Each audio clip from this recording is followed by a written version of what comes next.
बिस्मिल्लाहिर्रहमानिर्रहीम। आज हम सीखते हैं अल्लाह लिखने का तरीका। ठीक है, ख़ताती के अंदर अल्लाह किस तरह लिखा जाता है। सबसे पहले हम 3.5 नुकात लगा लेंगे।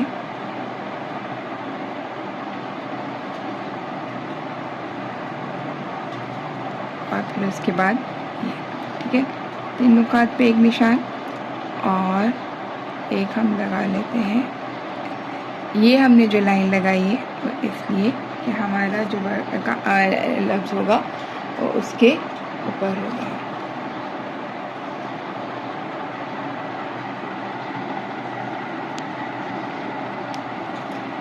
यहाँ से हम स्टार्ट करते हैं लाम को हम 3 नुक्ते पर आकर रोकेंगे और फिर उसके बाद आधे नुक्ते से हम इसकी गोलाई लेंगे।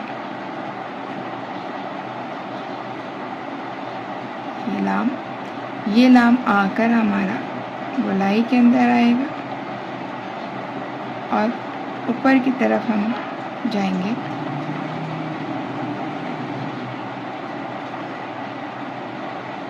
ठीक है,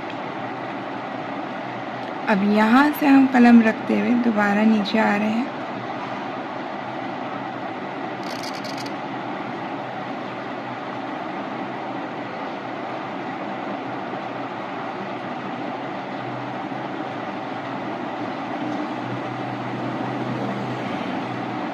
ये हमारा एक लाइन के अंदर, यहाँ पे हम अलिफ के लिए क्या कर रहे हैं, 7 नुकात लगा लेंगे इसी के साथ ही, ताकि हमारा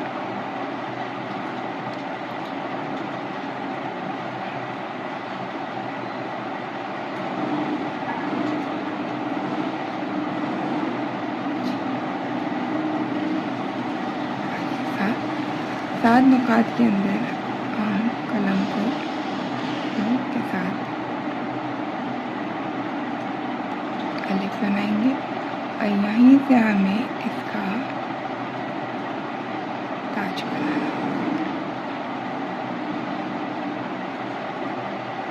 यहाँ लाम पर भी हम ताज बनाएंगे। ये हमारा लफ्ज़ अल्लाह का नाम है। अब हम इस हुर्फ को अपने किस तरह से देखेंगे, अपने मिज़ान पर देखेंगे। मिज़ान पे यहाँ पे चौड़ाई हमारी 1 कद की है।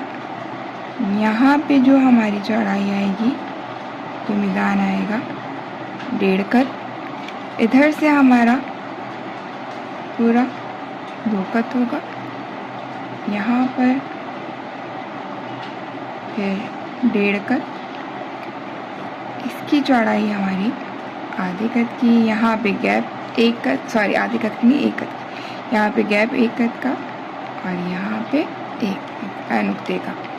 अब हम इसको अगर देखें तो ये देखते हैं हम, ये तो हमारा यहाँ से यहाँ तक का हिस्सा जो है वो आधे कद के फ़र्क से, यानी इन दोनों लेवल में यहाँ से और यहाँ पे जो है वो आधे नुक्ते की क्या इतने फ़र्क आ रहा है।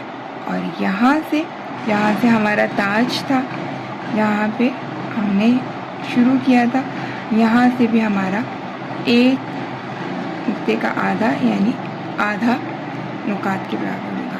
यह हमारे 7 नुक्तों के बराबर होगा।